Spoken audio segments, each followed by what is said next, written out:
नमस्कार विद्यार्थी मित्रांनो, अभिनव प्रकाशनामध्ये आपलं स्वागत आहे। मागच्या व्हिडिओमध्ये आपण काही व्यक्तींची माहिती घेतली होती की ज्यांची विशिष्ट पदावरती निवड किंवा नियुक्ती झाली होती। आता या व्हिडिओमध्ये आपण व्यक्तींविषयीच माहिती पाहूया, परंतु अशा व्यक्ती की ज्यांचं मागच्या 1 वर्षामध्ये निधन झालेलं आहे आणि त्या भारतात आणि जगामध्ये प्रसिद्ध होत्या। तर असे काही प्रादेशिक, आंतरराष्ट्रीय, राष्ट्रीय पातळीवरच्या आपण व्यक्तींची माहिती घेऊ। आयोगाकडून जनरली प्रत्येक परीक्षेमध्ये एखादा दुसरा प्रश्न यावरती विचारला जातो। मागच्या 10 वर्षाचा आपला तो अनुभव आहे। तर निधन झालेल्या व्यक्तींचा अभ्यास कसा करायचा, पुस्तकामध्ये आपण वाचन कसं करायचं आणि ग्रुप डिस्कशन कशी करायची, तर त्याचे आपण टॅक्टिक्स पाहू, काही सॅम्पल व्यक्ती पाहू। पहा, पहिली व्यक्ती MS स्वामीनाथन, नाव आपण ऐकलेलं असेल, पेपरमध्ये वाचलेलं असेल। तर त्या व्यक्तींविषयी काय डेटा आपल्याजवळ हवा आहे तो आपण पाहू। पहा, त्यांचं पूर्ण नाव आहे मनकोंबू संबाशिवन स्वामीनाथन। आता जनरली जे अवघड नावं असतात थोडे, तर त्यांच्याकडून जसं PT उषा आहे, CNR राव आहे, याच्यावरती आयोगाकडून प्रश्न विचारण्यात आलेले आहेत पाठीमागे। त्यामुळे जे अवघड नाव आहेत साऊथकडचे, तर जनरली त्यांच्यावरती आयोगाने प्रश्न विचारलेले आहेत, म्हणून आपण जाणून बुजून ते लक्षात ठेवायचे, हा एक फंडा आहे। तर त्यांचं पूर्ण नाव मनकोंबू संबाशिवन स्वामीनाथन। 28 सप्टेंबर 2023 रोजी वयाच्या 98व्या वर्षी चेन्नई इथं त्यांचं निधन झालेलं आहे। तर आता निधनामध्ये सुरुवातीला तुम्हाला सांगतो की काय काय गोष्टी आपल्याला माहीत असायलाच हव्यात। तर एक म्हणजे त्यांचं निधन कुठं झालेलं आहे, डेटवर खूप कमी प्रश्न आलेले आहेत, 5-10%। पण निधन कुठं झालेलं आहे, कोणत्या वर्षी निधन झालेलं आहे। जर खूप जगत विख्यात व्यक्ती असेल, जसं देवानंद यांच्यावरती प्रश्न आला होता की त्यांचं वयाच्या कितव्या वर्षी निधन झालं, तर तसं कोणत्या वर्षी निधन झालं ते विचारलं जाऊ शकतं, त्यांचं पूर्ण नाव विचारलं जाऊ शकतं, त्यांचा जन्म कोणत्या राज्यात झाला होता किंवा कोणत्या ठिकाणी झाला होता त्याच्यावरती प्रश्न आलेले आहेत, आणि त्यांनी कोणकोणत्या पदावर काम केलं, त्यांना कोणते पुरस्कार मिळालेले आहेत, आणि विशेष त्यांचं जगामध्ये नाव का चर्चेत आहे, तर इत्यादी बाबींवरती प्रश्न विचारण्यात आलेले आहेत। त्यांनी लिहिलेली काही पुस्तक असतील, तर या इतक्या बाबी आपण निधन झालेल्या व्यक्तीच्या सॉर्टिंग करूनच ठेवून द्यायच्या आपल्या नोट्समध्ये किंवा पुस्तकामध्ये जस्ट अंडरलाईन केलं तरी रिव्हिजनला ते कामी येईल। पहा, त्यांचं कारकीर्द पाहू। त्यांचा जन्म 1 ऑगस्ट 1925 रोजी झाला होता तंजावर, तत्कालीन मद्रास, ज्याला आपण आता चेन्नई म्हणतो।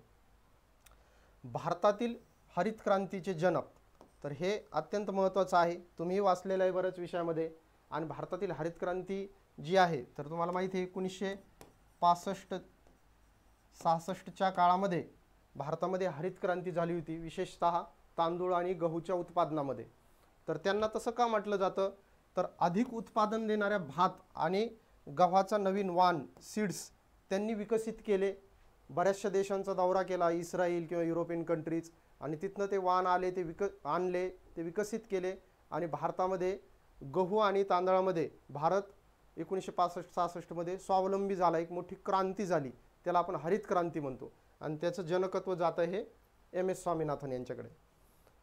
ते IPS अधिकारी होते मुळात, आणि नंतर त्यांनी त्याचा राजीनामा दिला, कारण त्यांना आंतरराष्ट्रीय पातळीवरती काम करायचं होतं, त्यांचं कृषी क्षेत्रामध्ये वगैरे खूप इंटरेस्ट होता, म्हणून IPSचा राजीनामा देऊन नंतर त्यांनी या क्षेत्रामध्ये प्रवेश केला। आणखी कारकीर्द पाहू।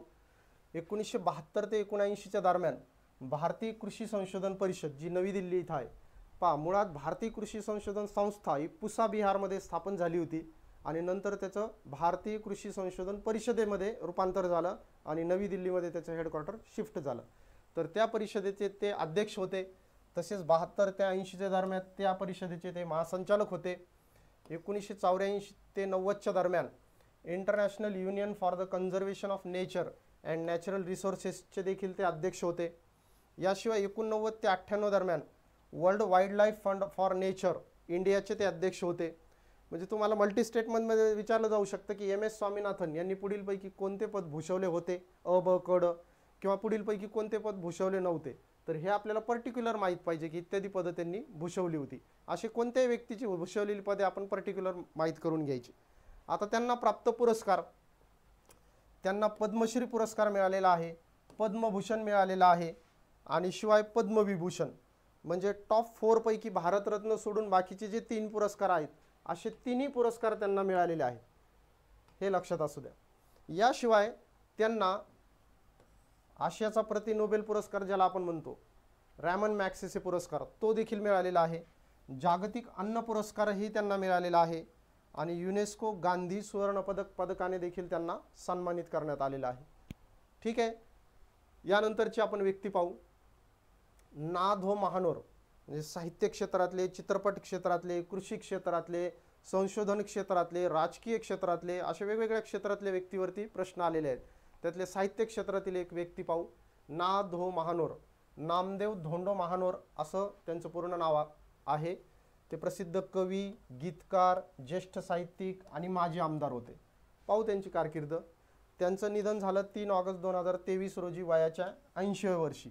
त्यांचा जन्म झाला होता 16 सप्टेंबर 1942ला पळसखेड, जिल्हा छत्रपती संभाजीनगरमध्ये. त्यांची कारकीर्द काय, त्यांची ओळख आहे निसर्गावरच्या असंख्य कविता केल्यामुळे त्यांना रानकवी म्हणून ओळखलं जातं. म्हणजे त्यांचे जे कविता संग्रह आहेत त्यातले जवळपास 15 ते 20 कविता संग्रह हे निसर्गावर आधारित आहेत, म्हणून त्यांना रानकवी या नावानं ओळखलं जातं. 1978 मध्ये महाराष्ट्र विधान परिषदेचे सदस्य म्हणून त्यांची नियुक्ती झाली होती. म्हणजे ते विधान परिषदेचे आमदार होते. त्यांचा पहिला कविता संग्रह, जे जे साहित्य क्षेत्रामध्ये व्यक्ती असतात तर त्यांचं जनरली काय विचारलं जातं, पहिला कविता संग्रह, एखाद्या कविता संग्रहाला विशेष पुरस्कार मिळाला असेल तर तो कविता संग्रह, त्यांचा शेवटचा कविता संग्रह, अशा कविता संग्रहावर प्रश्न विचारले जातात. त्यांनी लिहिलेले मुळात भरपूर कविता संग्रह असतात, पण पर्टिक्युलर कोणते विचारलेले आहेत तर पहिला, शेवटचा आणि पुरस्कार मिळालेले. तर त्यांचा पहिला कविता संग्रह होता रानातल्या कविता 1967 सालचा. तिची कहाणी आणि पानझड या कविता संग्रहासाठी त्यांना साहित्य अकादमीचा पुरस्कार मिळाला होता. पहा, पहिला झाला, साहित्य अकादमीचा झाला आणि शेवटचे पुस्तक मी तुम्हाला आत्ता मागाशी सांगितल्याप्रमाणे ह्या प्रमुख बाबी आहेत. बाकीचे जस्ट आपण वाचन करून घ्यायचं, कारण अनकॉन्शियस माइंडमध्ये बरंचसं स्टोअर होत असतं. त्यांचं शेवटचं पुस्तक होतं सुलोचनाच्या पाऊलखुणा. त्यांना प्राप्त पुरस्कार पाहू. महाराष्ट्र शासनाचा कृषीभूषण पुरस्कार, शिवाय भारत सरकारचा 4था सर्वोच्च नागरी पद्मश्री पुरस्कार, विंदा करंदीकर जीवनगौरव पुरस्कार आणि जनस्थान पुरस्कार त्यांना मिळालेला आहे. त्यांनी अखिल भारतीय मराठी साहित्य महामंडळाचे अध्यक्ष, पहा भूषवलेल्या पदामध्ये एखाद्या महामंडळाचे अध्यक्ष किंवा एखादं साहित्य संमेलन झालं त्या साहित्य संमेलनाचे अध्यक्ष वगैरे असे प्रश्न विचारलेले आहेत. तर ते अखिल भारतीय मराठी साहित्य मंडळाचे अध्यक्ष देखील होते. त्यानंतरची शिक्षण क्षेत्रातली व्यक्ती पाहू. ज्येष्ठ शिक्षण तज्ज्ञ डॉक्टर राम ताकवले यांच्याविषयी तुम्ही ऐकलेलं असेल, वाचलेलं असेल. पूर्ण नाव आता ऐकलेलं असेल, वाचलेलं असेल असं मी का म्हणतो, कारण बऱ्याच वेळा काय होतं की भरपूर मुलांनी मला प्रश्न केलेले, सर कोणता पेपर वाचावा काय. काही मुलं 4-4, 5-5 पेपर वाचतात, काही मुलं इंग्लिश पेपर पण वाचतात. पण आता आयोगाचं जर आपण स्वरूप पाहिलं तर खूप डेप्थमध्ये प्रश्न येत आहेत, आंतरराष्ट्रीय पातळीवरचे बरेचसे प्रश्न येत आहेत. मग अशा वेळी आपण एवढे पेपर वाचणं हे संयुक्तिक आहे का, कारण करंट अफेअर्सला आपण डेली किती वेळ देऊ शकतो, कारण इतके मोठे विषय आपल्याजवळ आहेत. तर करंट अफेअर्सला मित्रांनो लक्षात ठेवा, जनरली दुपारचा वेळ हा राखून ठेवा. तुमचा जो वामकुक्षीचा वेळ असतो ना तो राखून ठेवा, कारण त्या वेळेमध्ये जड विषय आपण घेऊ शकत नाही, म्हणून हलके फुलके विषय घ्यायचं. 1 ते 2 तास डेली द्या, तुमचं करंट अफेअर्सचं भरपूर कव्हर होईल. आणि इतर विषयामध्ये तुम्हाला कॉमन मार्क्स येतात, पण करंट अफेअर्समध्ये ज्याचे हायेस्ट मार्क राहतात, हाय मार्क राहतात, तो मेरिटमध्ये वर राहतो, हे लक्षात असू द्या. म्हणून करंट अफेअर्सला आहे ना लोकसत्ता पेपर तुम्ही करा डेली, आणि इंग्लिशमध्ये पॉसिबल झाला तर द हिंदू किंवा इंडियन एक्सप्रेस, याच्या बाहेर तुम्ही फार करू नका. कारण इतर जे आहे पेपर्स ते आम्ही करतोच आहोत, इतर वेबसाईट जे आहेत ते आम्ही करतोच आहोत. तुम्ही केलं तर तुमचा वेळ पण तिथे वाया जाईल. हे पेपर तुम्ही म्हणणार की हे पेपर पण करायचे नाही का, काहींनी प्रश्न विचारला की तुम्ही लोकसत्ता वाचताच आहात, तुम्ही द हिंदू वाचताच आहात, मग आम्ही नाही वाचायचं का ते.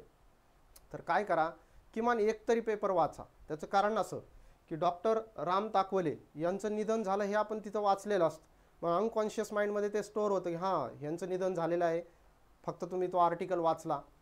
तर ती जी बाब आहे ती तुम्हाला माहीत असणे गरजेचे आहे, आणि ती माहीत तुम्हाला असते कशामुळे, पेपरमुळे. म्हणून तो पेपर वाचा, बाकी बाबीसाठी पेपर वाचू नका. आणि त्यातलं जो महत्त्वाचा परीक्षाभूमिक डेटा आहे तो आम्ही प्रत्येक एडिशनमध्ये घेतच असतो. पेपर आणि आपली प्रत्येक एडिशन केलं की तुम्हाला ते एनफ होऊन जाईल, कारण 100 पैकी 100 कोणाचेही मार्क्स येत नाहीत, 15 पैकी 15 करंटचे कोणाचेही पुस्तकातले मार्क्स येत नाहीत. म्हणून आपला उद्देश असेल की 75-80% कव्हर करणं, म्हणून तेवढा एक पेपर तुम्ही वाचत चला. तर डॉक्टर राम ताकवले यांच्याविषयी पाहू. पूर्ण नाव डॉक्टर राम गोविंद ताकवले. त्यांचा जन्म 11 एप्रिल 1933 हुरगुडे जिल्हा पुणे इथं झाला होता आणि त्यांचं निधन 13 मे 2023 वयाच्या 90व्या वर्षी झालं. जनरली 1 वर्षाचे व्यक्ती विचारतायत, 1 वर्षाच्या फार पाठीमागे जाऊ नका, एखादा दुसरा प्रश्न आला तर त्यासाठी इतकं मोठं मटेरियल वाचत बसू नका. वयाच्या 90व्या वर्षी त्यांचं निधन झालं. 1978 ते 84 मध्ये पुणे विद्यापीठाचे ते 11वे कुलगुरू होते. पहा, विद्यापीठावरही प्रश्न विचारला जाऊ शकतो की डॉक्टर राम ताकवले यांनी कोणत्या विद्यापीठाचे कुलगुरूपद भूषवले होते. मग खाली अ ब कडं असे असतील किंवा सिंगल लाईनर असेल. तर पुणे विद्यापीठाचे ते 11वे कुलगुरू होते. 1989 ते 1995 YCMU म्हणजे यशवंतराव चव्हाण महाराष्ट्र ओपन युनिव्हर्सिटी, यशवंतराव चव्हाण महाराष्ट्र मुक्त विद्यापीठ. तर तुम्हाला माहिती आहे 1989ला या विद्यापीठाची स्थापना झाली आणि राम ताकवले हे त्याचे पहिलेच कुलगुरू होते. इवन ते संस्थापक कुलगुरू आहेत त्या विद्यापीठाचे. त्यानंतर 1996 ते 98 मध्ये इग्नू म्हणजे Indira Gandhi national open university दिल्लीची, त्या विद्यापीठाचे देखील ते कुलगुरू होते. म्हणजे पहा, फर्स्ट पुणे विद्यापीठ, सेकंड यशवंतराव चव्हाण महाराष्ट्र मुक्त विद्यापीठ आणि थर्ड इग्नू दिल्ली विद्यापीठ, अशा 3 विद्यापीठाचं कुलगुरूपद त्यांनी भूषवलं होतं. तसेच महाराष्ट्र नॉलेज कॉर्पोरेशन लिमिटेड म्हणजे महाराष्ट्र ज्ञान महामंडळ याचे ते संचालक होते आणि NAAC national assessment and accreditation council तर याचे देखील अध्यक्ष म्हणून त्यांनी काम केलेलं आहे. ही त्यांची कारकीर्द आहे. त्याच्यानंतरचे व्यक्ती पाहू. प्राध्यापक हरी नरके. 9 ऑगस्ट 2023ला मुंबईमध्ये त्यांचं निधन झालं. ते ज्येष्ठ इतिहास संशोधक होते. इतिहासाचा त्यांचा दांडगा अभ्यास होता. अभ्यासक होते आणि समता परिषदेचे उपाध्यक्ष होते. महाराष्ट्र राज्याच्या मागासवर्गीय आयोगाचे सदस्य देखील ते होते आणि पुण्यातली एक प्रसिद्ध संस्था भांडारकर प्राच्यविद्या संस्थेचे ते उपाध्यक्ष होते. लक्षात असू द्या, उपाध्यक्ष, अध्यक्ष नव्हे. कधी कधी पर्यायामध्ये अध्यक्ष दिलेलं असतं, चुकीचं पर्याय. मराठी भाषेला अभिजात भाषेचा दर्जा मिळण्यासाठी क्लासिकल लँग्वेजसाठी महाराष्ट्र शासनाने एक समिती नेमली होती, रंगनाथ पठारे समिती. ही विचारलेली समिती 2-3 वेळा. तर या समितीचे सदस्य म्हणून देखील त्यांनी काम केलेलं आहे. पहा, मराठी भाषेला अभिजात भाषेचा दर्जा मिळालेला नाही. आत्तापर्यंत भारतातल्या केवळ 6 भाषांना अभिजात भाषेचा दर्जा मिळालेला आहे. त्याच्यावरही प्रश्न आलेले आहेत. साऊथकडच्या 4 भाषा, साऊथकडून यायचं, तमिळ, तेलुगू, कन्नड, मल्याळम. त्यानंतर पूर्व भारतातली भाषा ओडिया आणि संस्कृत, अशा 6 भाषांना अभिजात भाषांचा दर्जा आहे. तर या भाषेला अभिजात भाषेचा दर्जा मिळण्यासाठी जी रंगनाथ पठारे समिती नेमली होती त्या समितीमध्ये हरी नरके हे सदस्य होते. वेगवेगळ्या विषयावर त्यांची 37 पुस्तके आहेत. म्हणजे भरपूर त्यांचं लिखाण पण आहे. यानंतरची व्यक्ती पाहू. सीमा देव. प्रसिद्ध अभिनेते रमेश देव यांच्या त्या पत्नी होत्या आणि त्यांचं मूळ नाव होतं, माहेरकडील नाव नलिनी सराफ. त्यांचं 26 ऑगस्ट 2023ला निधन झालं. अल्झायमर म्हणजे स्मृतिभ्रंशमुळे मुंबईमध्ये त्यांचं निधन झालेलं आहे. पहा, एक अमेरिकन बॉक्सर होते मोहम्मद अली, तुम्हाला माहीत असेल, वाचलं असेल तुम्ही. तर त्यांचं ज्यावेळी निधन झालं त्यावेळी आयोगाने विचारलं होतं की त्यांचं कोणत्या आजारामुळे निधन झालं. म्हणजे एखाद्या व्यक्तीचं जर आजार खूप वेगळा असेल तर अशावर सुद्धा आयोगाने प्रश्न विचारलेले आहेत. म्हणून इथं मी पर्टिक्युलर त्याचा उल्लेख केलेला आहे. अल्झायमर स्मृतिभ्रंशमुळे त्यांचं निधन झालं. मराठी चित्रपटसृष्टीतील त्या ज्येष्ठ अभिनेत्री होत्या. त्यांच्या आत्मचरित्राचं नाव होतं सुवासिनी. विचारलं जाऊ शकतं की सुवासिनी हे आत्मचरित्र कोणी लिहिले. चित्रपटसृष्टीमध्ये पदार्पण. कोणती चित्रपटसृष्टीशी निगडीत व्यक्ती असेल तर त्यांचा पहिला चित्रपट, शेवटचा चित्रपट, ज्या चित्रपटाला पुरस्कार मिळाले ते चित्रपट आणि त्यांनी लिहिलेली पुस्तके वगैरे त्यांना प्राप्त पुरस्कार, एवढी एक रचना असते. त्या रचनेने आपल्याला अभ्यास करायचा. तर त्यांचं चित्रपटसृष्टीत पदार्पण झालं आलिया भोगासी या चित्रपटाद्वारे. अखेरचा चित्रपट होता त्यांचा जीवनसंध्या 2021 मध्ये रिलीज झालेला आणि त्यांना प्राप्त पुरस्कार दादासाहेब फाळके जीवनगौरव पुरस्कार. लक्षात ठेवा, हा जीवनगौरव पुरस्कार आहे, दादासाहेब फाळके पुरस्कार नव्हे. तो सर्वोच्च पुरस्कार आहे आणि हा त्याच्या खाली येणारा दादासाहेब फाळके जीवनगौरव पुरस्कार हा 2022 साली त्यांना प्रदान करण्यात आला. त्यानंतरची व्यक्ती पाहू आपण, जयंत महापात्रा. तर भारतातील हे प्रसिद्ध इंग्रजी कवी होते. 27 ऑगस्ट 2023ला वयाच्या 95व्या वर्षी त्यांचं निधन झालं. त्यांचा पहिला कविता संग्रह, आत्ताच तुम्हाला मागाशी सांगितल्याप्रमाणे काय काय लक्षात घ्यायचं, पहिला शेवटचा पुरस्कार मिळालेले त्यांचं विशेष साहित्य. पहिला कविता संग्रह होता स्वयंवर आणि इतर कविता 1971चा, आणि प्रसिद्ध कविता संग्रह जो पूर्ण जगामध्ये गाजला तो कविता संग्रह क्लोज द स्काय 10x10 हा त्यांचा प्रसिद्ध कविता संग्रह, विचारला जाऊ शकते वन लाइनरमध्ये. मे 2019 मध्ये साहित्य अकादमीचे फेलो बनले ते, आणि साहित्य अकादमीचे फेलो बनणारे ते पहिले भारतीय इंग्रजी कवी आहेत, इंग्रजी भाषेतले पहिले कवी. प्राप्त पुरस्कार त्यांना साहित्य अकादमी पुरस्कार मिळाला आणि पद्मश्री पुरस्काराने देखील त्यांना सन्मानित करण्यात आलं होतं. यानंतरची व्यक्ती घेऊ आपण, भारताचे प्रसिद्ध क्रिकेटपटू किशन सिंग बेदी. वेगळ्या क्षेत्रातले क्रीडा क्षेत्रातले पण भरपूर प्रश्न आलेले आहेत. किशन सिंग बेदी हे प्रसिद्ध भारतीय फिरकीपटू होते. 23 ऑक्टोबर 2023ला त्यांचं निधन झालं आणि त्यांचा जन्म झाला होता अमृतसर, पंजाब. तथापि दिल्ली संघातून ते खेळायचे, हे लक्षात असू द्या. क्रिकेट जगतातील सर्वोत्तम डावखुऱ्या फिरकी गोलंदाजांपैकी ते एक होते. 67 कसोटी सामन्यामध्ये 266 बळी त्यांनी घेतले आणि 1975 ते 80 असे 5 वर्ष भारतीय क्रिकेट संघाचे ते कर्णधार होते. त्यांना पद्मश्री पुरस्कार मिळाला आणि CK नायडू जीवनगौरव पुरस्कार देखील मिळालेला आहे, जो की क्रीडा क्षेत्रातला एक महत्त्वाचा पुरस्कार मानला जातो. यांच्याविषयी एक सांगायचं म्हटलं तर भारतामध्ये जे आता वर्ल्ड कप चालू आहे तर तिथं यांना 2 मिनिटाचं मौन पण अर्पण करण्यात आले होतं किशन सिंग बेदी यांना. आणि किशन सिंग बेदी यांचा स्वभाव थोडासा तापट होता. वेस्ट इंडिज दौऱ्यावरती भारत गेला होता आणि तिथं भारताचा व्हाईट वॉश झाला होता, म्हणजे भारत पराभूत झाला होता आणि एकही मॅच भारताला जिंकता आली नव्हती. म्हणून भारतीय संघ हा परत येत होता त्यावेळी त्यांनी सांगितलं होतं की मला असं वाटतं की भारतीय संघाला अरबी समुद्रामध्ये इथंच बुडवावं, इतके ते चिडलेले होते, इतका तापट त्यांचा स्वभाव होता. असो, पुढची व्यक्ती पाहू, रवींद्र महाजनी. पुन्हा चित्रपटसृष्टीतली एक व्यक्ती. तर चित्रपटसृष्टीमध्ये देखना नायक व दिग्दर्शक म्हणून त्यांना ओळखलं जातं, त्यांना आपण चॉकलेट हिरो असं म्हणतो. तर ते देखना नायक आणि दिग्दर्शक होते. त्यांचं 11 जुलै 2023ला पुण्यामध्ये निधन झालं. अभिनेता म्हणून त्यांचा पहिला चित्रपट होता 7 हिंदुस्तानी. मराठी चित्रपटसृष्टीतील विनोद खन्ना म्हणून त्यांना ओळखलं जायचं, मराठी चित्रपटसृष्टीतील विनोद खन्ना. पुढची व्यक्ती पाहू, ज्येष्ठ अभिनेत्री सुलोचना लाटकर. यांच्याविषयी तुम्ही वाचलेलं असेल. पुन्हा चित्रपटसृष्टीमधली एक प्रसिद्ध व्यक्ती. त्यांचं 4 जून 2023ला निधन झालं. त्यांचा जन्म झाला होता बेळगाव, कर्नाटक. आणि बेळगाव किंवा निपाणी वगैरे जो भाग आहे तो भरपूर मराठी भाषिक भाग आहे आणि तिथं त्यांचा जन्म झाला तरी मराठी चित्रपटसृष्टीमध्ये त्यांनी भरपूर काम केलेलं आहे. इव्हन त्यांची सुरुवातच मराठी चित्रपटसृष्टी झालेली आहे. 50 मराठी आणि 250पेक्षा जास्त हिंदी चित्रपटांमध्ये त्यांनी काम केलेलं आहे. एवढी मोठी त्यांची कारकीर्द आहे. अभिनय क्षेत्रात पदार्पण, पुन्हा पहिला चित्रपट, शेवटचा चित्रपट, पुरस्कार मिळालेले चित्रपट आणि त्यांना प्राप्त इतर पुरस्कार. अभिनय क्षेत्रात सासुरवास नावाच्या मराठी चित्रपटातून 1946 साली त्यांनी पदार्पण केलं. हा झाला त्यांचा पहिला मराठी चित्रपट किंवा कारकिर्दीतला पहिला चित्रपट. पण पहिला हिंदी चित्रपट देखील विचारलं जाऊ शकतं. तर अब दिल्ली दूर नहीं हा त्यांचा पहिला हिंदी चित्रपट होता.